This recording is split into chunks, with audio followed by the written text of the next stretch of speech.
Bueno, y es un placer para mí cuando tocan estas visitas en el estudio, en vivo y en directo. Estamos en presencia acá en Citas de Hugo López. Hugo es el presidente de la ACOP, la organización que nuclea los coaches ontológicos de la Argentina. Además es director ejecutivo de CEOP, una escuela de coaching ontológico que tiene su sede en Pehuajó y abre la tercera promoción el año que viene, 2023. Y además trabaja con organizaciones y bueno, es un master coach, la verdad que muy reconocido. Y para mí es un honor y un gusto tenerlo acá en el micrófono del programa. Bienvenido, Hugo, a Citas, ¿cómo estás? Muy bien, muy buen día a vos, a la audiencia, a Angie, a todo el equipo. Muy bien, y contento de estar acá, conocer la radio que tanto me has hablado y verlos en su hábitat también, ¿no? Un nuevo rol que no te conocía, y verlos acá y visitarlos, la verdad es un placer. Hugo, la palabra coaching, yo tenía, le cuento a la audiencia a título personal, bastante prejuicio porque lo escuchaba por todos lados y me fastidiaba que estuviera de moda y me parecía como todas las modas que iba a pasar, hasta que después, bueno, me arrimé a entrenarme hace unos años y bueno, y quiero contarle un poco a la audiencia de con qué trata el coaching ontológico. ¿Qué es coaching y qué no es coaching? ¿Querés darme Muy bueno. Como una pequeña... Sí, cómo no. Y permitime ir metiéndome en el tema tomando algunas de las palabras que trajiste. Una es prejuicios. Uh-huh. Entonces, los seres humanos tenemos muchos prejuicios sobre muchas cosas que tienen como necesidad cuidarnos desde un principio de supervivencia. Entonces, nuestro cerebro está constantemente en alerta de si hay algo que nos pueda amenazar. Entonces, en principio, los prejuicios, como por ejemplo sobre el coaching, puede estar queriéndonos alertar de algún peligro que puede llegar a haber en algún espacio, asociado a otros conocimientos que nosotros podemos llegar a tener o alguna información que podamos tener parcial. Esos son prejuicios. Lo que es interesante que los seres humanos podamos identificarlos como para que no sean tomados como verdad, pero otra palabra que no es prejuicio y es juicio sí es importante tener. ¿Cuál es la diferencia entre prejuicio y juicio? Que el prejuicio es algo que tengo que ni siquiera sé cómo lo puedo fundamentar o por qué lo tengo, que es básicamente lo que me decía. Yo tenía un prejuicio sobre el coaching y ni siquiera tenías elementos para tenerlo. Ahora, claro, lo que era anterior ese prejuicio. Exactamente, es prejuicio. Y que muchas veces ni siquiera, es más, ¿cuántas veces nos pasó que decimos, che, vos sabés que yo no te conocía, pensabas que eras de tal manera y ahora que te conozco, me doy cuenta que sos una persona maravillosa? ¿Vieron? Ese tipo de situación. ¿Y qué es?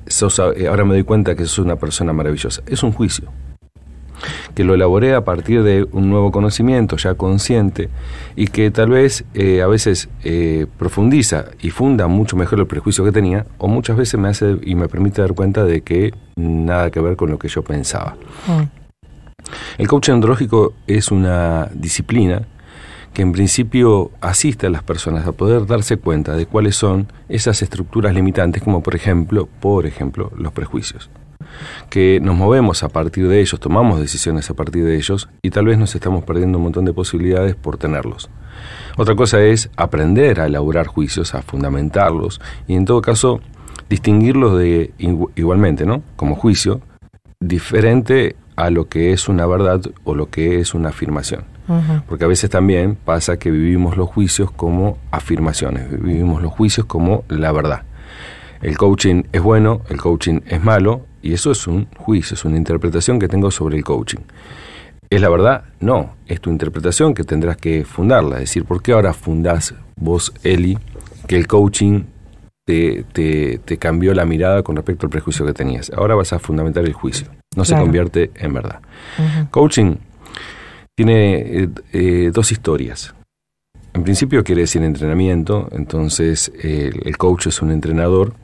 Pero por otro lado había otra interpretación que viene, porque coaching, entrenador, inclusive viene de coche, que es se interpretaba como el medio por el cual vos ibas de un lugar a otro.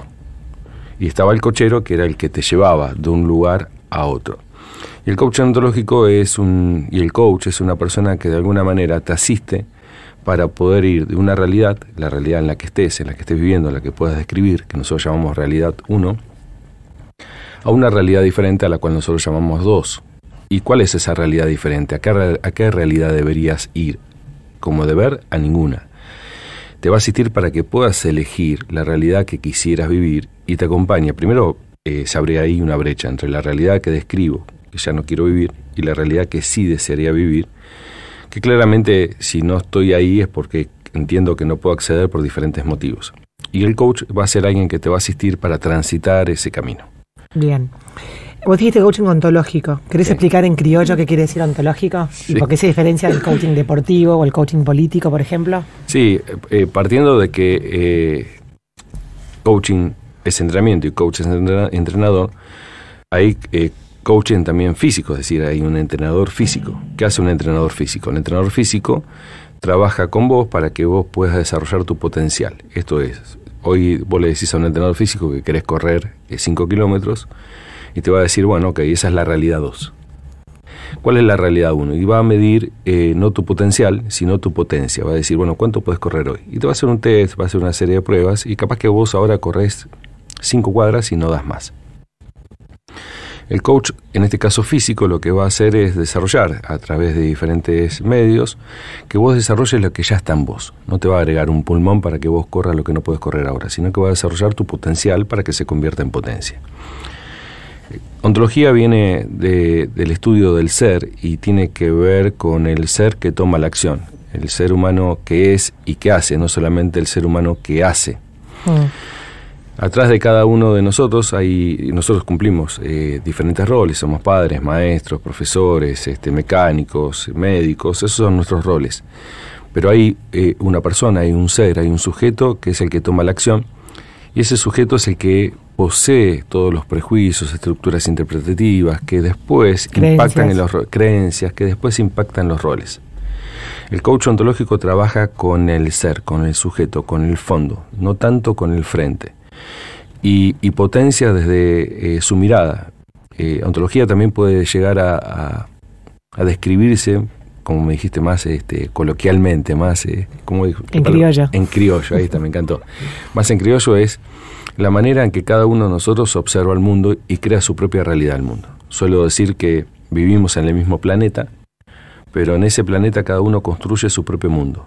Y para algunos el mundo es maravilloso y para otros, como dice el tango, el mundo fue y será una porquería, ya lo sé. ¿Cuándo? En el 510, en el 2010, en el 2030 también. Muy interesante.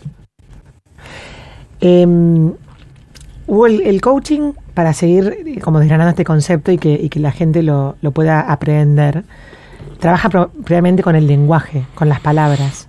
¿Cuál es la relevancia del coaching con el tema de la comunicación? Vamos antes de la comunicación. Ok.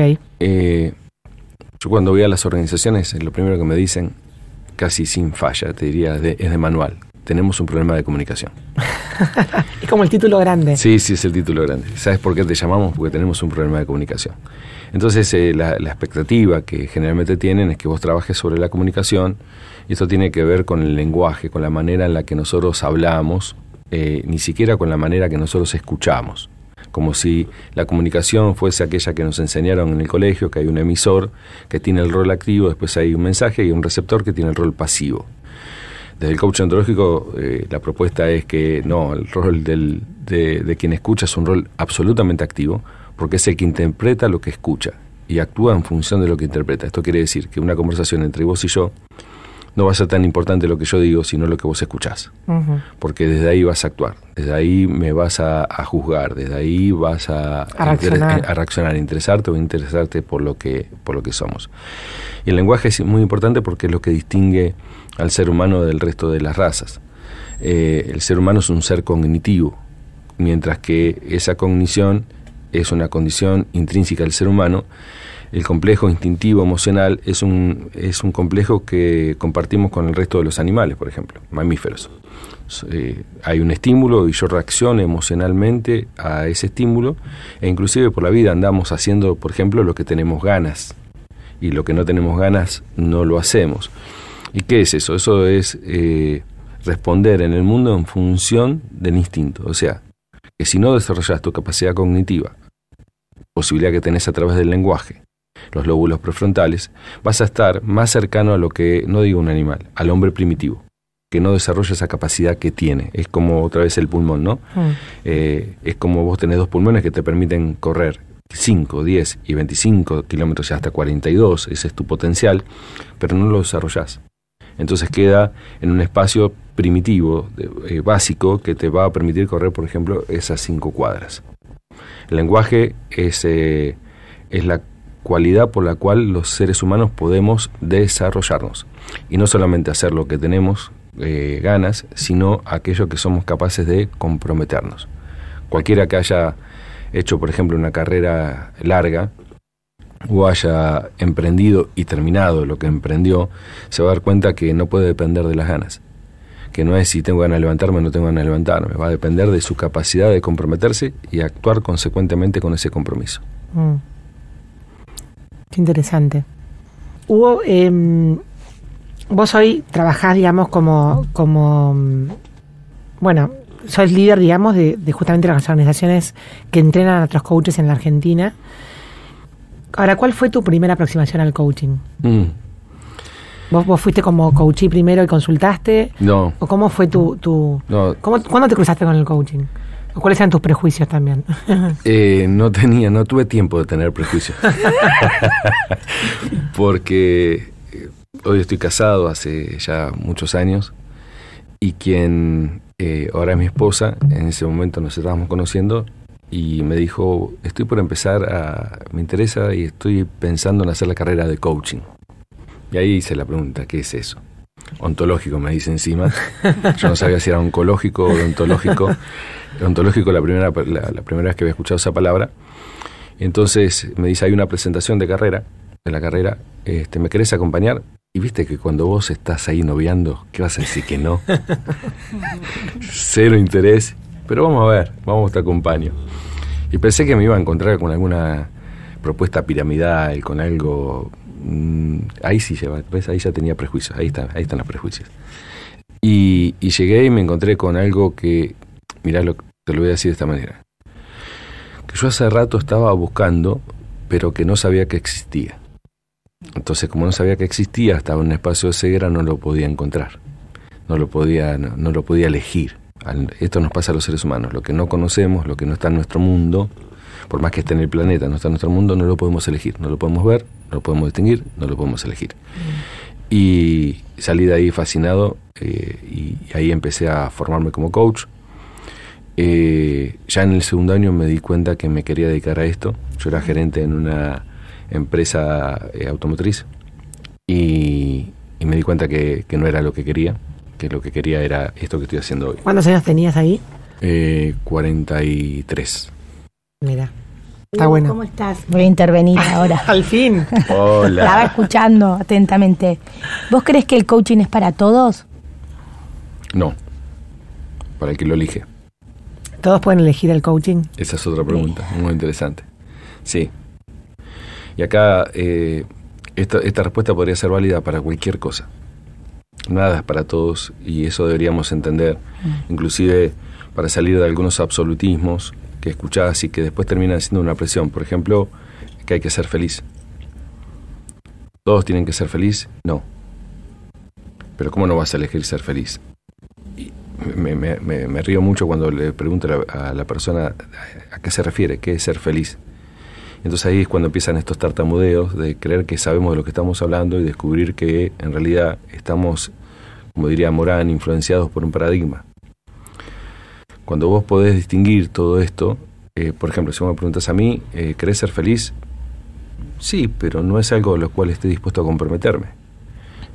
¿Y en qué estás dispuesto a comprometerme? En dos cosas. En principio, en mi vida, no para otros, porque ahí es donde aparece la elección. No es para decir, che, esto es lo que tiene que hacer usted que está escuchando del otro lado de la radio. No. Es el hecho de poder elegir, distinguir, pensar qué es lo que estoy diciendo.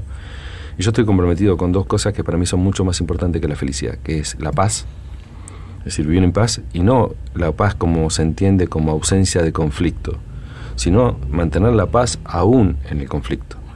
Y la libertad, que es la posibilidad de poder elegir constantemente qué hacer, qué seguir, quién ser, fundamentalmente, ¿no? Quién ser.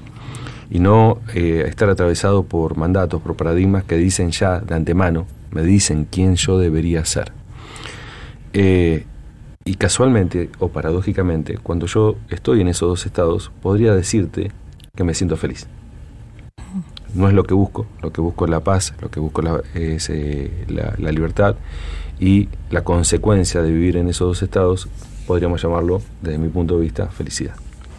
Otra es que ayer se armó una conversación con un grupo de conocidos y el debate era si todo el mundo podía elegir quién quería ser, ¿no? Si no hay ciertas personas que por algún motivo o por situaciones de la vida esté condicionada a poder elegir quién quiere ser, ¿no? Entonces había algunos que decían que todo el mundo podía elegir y otros que, bueno, que hay situaciones que no te dan mucho changüí para elegir quién quería ser. Y vos recién hablabas un poco de eso, ¿no? De quién ser. ¿Podemos elegir quiénes queremos ser en todas las circunstancias? Claramente lo que te voy a dar es mi interpretación, ¿no? Porque lo que pasó ayer en ese grupo seguramente fue que cada uno tiene una idea diferente sobre el tema. Cada una tan legítima como la otra. Entonces no voy a dirimir cuál era entonces la respuesta correcta, sino lo que voy a dar es solamente otra interpretación. La interpretación es que, desde mi punto de vista y como coach ontológico, es que no todas las personas pueden elegir. Pero, a diferencia de lo que escucho que pudieron estar conversando ayer, tiene más que ver con las conversaciones internas. Es decir, por mi propia conversación yo no puedo elegir, que es diferente al quiero. Quisiera elegir, pero no puedo. Los seres humanos no podemos un montón de cosas que están limitadas solamente por nuestra conversación, y a eso yo le llamo límites ontológicos. ¿Existen los límites? Viste que hay toda una corriente que dice los límites no existen. Tengo una mirada diferente de que los límites existen. Hay límites biológicos, hay límites físicos y hay también límites ontológicos. Esos límites ontológicos son nuestras propias conversaciones, limitantes en muchos casos, de lo que podemos y no podemos. Te voy a dar un ejemplo. Cuando una persona que dice que es tímida, ¿a qué se está refiriendo? Primero, que está sentenciando, es una manera de ser, no es, pero ni siquiera un siendo, sino que es inmutable. Soy tímido, fui tímido y voy a seguir siendo tímido toda la vida. Por lo cual, hay muchas cosas que no puedo hacer, por las cuales no lo puedo elegir. Yo quisiera hablar ante 300 personas, pero no puedo. Entonces ahí cuando me preguntas esta pregunta, digo, sí, hay gente que no puede elegir, pero me quiero centrar en aquellas personas que no pueden elegir por su propia conversación. Claro, como no que por el otro. te autolimitan. Porque estás limitado por vos mismo, por te tus creencias. Ahora, esa conversación interna, existe siempre no sé si siempre, pero existe la posibilidad de cambiarla. Claro, existe la posibilidad de cambiarla, pero ¿por qué? Porque no es como los dientes. Tengo los dientes que tengo y en todo caso me puedo agregar alguno que no sea de hueso. Pero la timidez no nace conmigo. Yo no tengo una glándula timoidea en la cual digo... Bueno, pero está el conocido temperamento, ¿no? Que es con el que venimos. Pero ahí es lo que yo quiero desafiar. ¿Quién dice que el temperamento lo traes? ¿Venimos de dónde? ¿Cuándo tiene 2 piernas, 2 brazos y este temperamento? ¿Es varón con este temperamento? ¿Es nena con este temperamento? No existe lo del temperamento en términos ontológicos como algo que ya viene con vos. ¿Hay una carga genética que puede traer cierta información? Sí, con un muy bajo impacto. El mayor impacto tiene que ver con el medio en el que se desarrolla ese gen y en qué ámbito está. Y cómo a partir de ese hábitat en el cual vos te encontrás se van generando diferentes caracteres. Pero vuelvo otra vez a la timidez. No hay una glándula timoidea donde yo puedo ir y decir dame tal pastillita para segregar más o menos hormonas para ser más o menos tímido. Existe una gran conversación. Acuérdense, habitamos el mismo planeta, pero vivimos diferentes mundos. Mi creencia de que soy tímido crea realidad en mí. Me convierto en tímido por mi creencia. Quiere decir que si es creencia, en algún momento se constituyó y se construyó, yo puedo reconstruir esa manera de pensar, y en eso trabaja un coach, esa manera de ser, construyendo el ser que te sirve, que vos querés construir, tu mundo, pero tu mundo por la elección, no por las limitaciones ontológicas que ya te condenaron a no poder hablar en público. Está buenísimo esto que hablas, Hugo, de vivir en diferentes mundos, porque acá desde Citas trabajamos todo el tiempo o sea, sin aislarnos del mundo, sino que vivimos en el mismo planeta, en la misma Argentina que la gente que nos escucha. Realmente somos reconscientes de que lo que creamos con nuestras palabras es el mundo en el cual queremos vivir. Y ese trabajo lo hacemos muy desde la producción de las notas del programa. Y realmente vemos como la consecuencia de ese impacto de la conciencia de las palabras, ¿no? Y hasta que no te das cuenta del poder que tienen las palabras, es como que se te abren nuevas posibilidades en lugares donde antes no las veías. Y eso para mí es lo maravilloso del coaching, que te vuelve a abrir como los mundos, como la capa de una cebolla, que te da como un laberinto grande de cosas donde antes parecían cosas cerradas, ¿no? Muy interesante lo del poder de la palabra. En principio es para uno, pero tengamos en presente, viste que nosotros en el mundo del SEOP y en el mundo del coaching, una de las cosas que convocamos a aquellos que se están formando y le pedimos que se comprometan con un hablar responsable. ¿Qué es un hablar responsable? Saber que el lenguaje genera realidad. ¿Y por qué es tan importante? Porque cuando nosotros le decimos a nuestros hijos que porque no les sale una cuenta de 2 más 2, o una cuenta de dividir, o porque no les sale una tarea, es un burro, genera una creencia, genera una realidad en mi hijo. Por la autoridad que me da, cree que es un burro. Cuando vuelve a la escuela y le quieren enseñar una ecuación con mayor complejidad, entiende que la complejidad no está en la cuenta, entiende que la complejidad está en él. Ya no tiene sentido que se ponga a discernir cómo llevar adelante esa ecuación, porque el problema está en él. Es un burro. Si vos te pones a pensar, ¿por qué pensás como pensás? ¿Por qué tenés el carácter que tenés? ¿Por qué te animás a cosas que otros nos animan y no te animás a otras cosas que otros sí? Probablemente estén influenciadas por muchas de las cosas que terminaron generando nuestra realidad. Claro. Nosotros somos estímulo de la realidad que crean otros. Pero olvídate ahora de nuestros hijos. Tenés una persona en el trabajo que, lo voy a contar de esta manera. La selección de básquet, que creo fue medalla dorada, que se llamó la selección dorada, tenían una característica cuando jugaban, que era, en tanto en cuanto tuviesen el tiempo, segundos antes de tirar al aro, si entraba un compañero que todavía no había participado del juego, entraba de suplente, entraba por primera vez al campo. Vieron que en el básquet se puede rotar varias veces. Cuando entraba por primera vez, ellos tenían una consigna que era: no tiramos al aro hasta que nuestro compañero, que recién entra en juego, no toca la pelota, el balón, 2 veces. ¿Para qué hacían eso? Para generar un contexto de confianza, para que la persona que entraba fría, que no estaba en el juego, se tome confianza para él mismo. Bueno, esto pasa mucho en los equipos de trabajo. Nuestro lenguaje puede generar desconfianza. Si viene alguien ahora con una bandeja de café, cuidado que se te va a caer. Le acabo de meter en su mundo una inseguridad que la persona no tenía. Y lo más probable es que saben que este principio que se habla de el efecto Pigmalión, o como se conoce más, la profecía autocumplida, que termina, caiga. Claro, sí, porque pobre. Acaba de poner la atención en algo en lo cual y tiene un miedo que antes no tenía. Ahora pienso en los hijos que todo el tiempo uno le dice, cuidado que te vas a caer, cuidado que te vas a... Pero lo decía PNL, Fabiola, te vas a resfriar, casi que le estás diciendo al chico, o sea, no choques. No, esto, cuidado que te vas a caer, y ya le metes el miedo de que se puede caer y empieza a temblar en el árbol. Sí. Y probablemente sea un chico que después le cueste subirse a un árbol. Se caiga. Por eso generamos, guarda con estos bordes, ¿no? En los cuales, obviamente, como padre, no quiere decir que no puedas tomar los cuidados y hacer consciente a tu hijo de ciertos peligros. Sí, advertir. Pero el alerta, el otro día estaba mirando un video de Messi jugando con sus hijos en la pieza, y uno de los hijos le pegó una patada al otro. Sí. Pero lo hizo caer y lo mató. Y Messi, en lugar de decir, cuidado, uy, te lastimaste, nada, parate, no pasó nada, vamos. ¿Y quién dijo? Cuidado, te vas a lastimar. La mamá. La mamá. Que filmaba, ¿viste? No la escuché esa. Sí, cuidado, Mateo, le decía. Tenemos que tener presente esto de hablar responsable y cómo se generan las realidades. Las realidades están en el lenguaje. El miedo, la mayoría de los miedos que los seres humanos tenemos, no son el miedo que tiene también el ser primitivo, que es un miedo que proviene del cerebro buscando cuidar su supervivencia, un peligro real.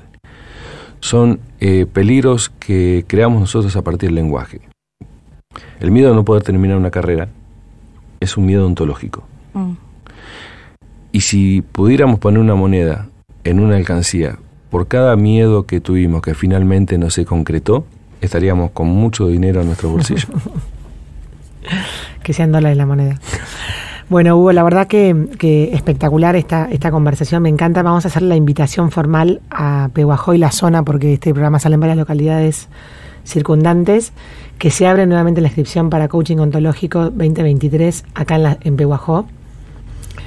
Se nos va un poco el tiempo, pero contá rápidamente por qué es pedagogía andragógica y es algo muy concentrado en poco tiempo de cursada. Son 2 años de formación, con un título intermedio como facilitador profesional para intervenir en organizaciones, el segundo año como coach ontológico profesional.